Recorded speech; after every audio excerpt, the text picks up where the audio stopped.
The choice to make J.D. Vance the face of the Trump administration's negotiations with Iran is an interesting one, to say the least. MS Now has learned that Vance has privately voiced opposition to the war for weeks to Donald Trump and top White House aides, even as the president has pursued an aggressive military campaign, according to two White House officials granted anonymity to speak candidly about internal dynamics.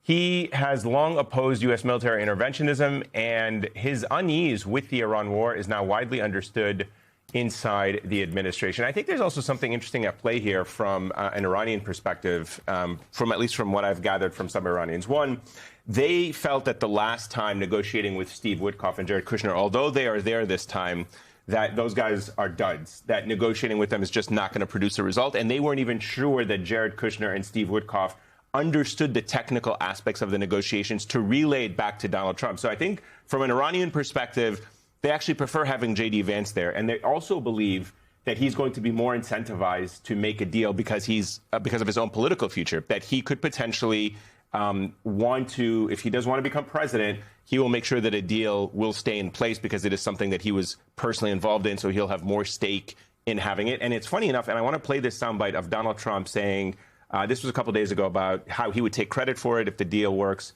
and blame it on Vance if it fails. Take a listen. So if it doesn't happen, I'm blaming J.D. Vance. If it does happen, I'm taking full credit. So that might be a joke, but I think the Iranians actually saw that and they were like, you know what?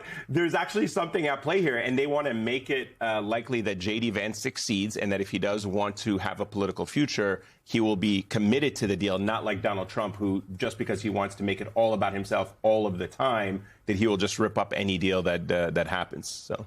Yeah, J.D. Vance has also said some kind of weird things publicly. Imagine J.D. Vance saying awkward or weird things. Can we play the comments that he's made about whether Iran has the right to enrich uranium? Second thing Ghalibaf said, which, again, I found fascinating, is he said, we refuse to give up the right to enrichment. And I thought to myself, you know what? My wife has the right to skydive, but she doesn't jump out of an airplane because she and I have an agreement that she's not going to do that because I don't want my wife jumping out of an airplane. Man. Leave poor Usha out of it. I don't know.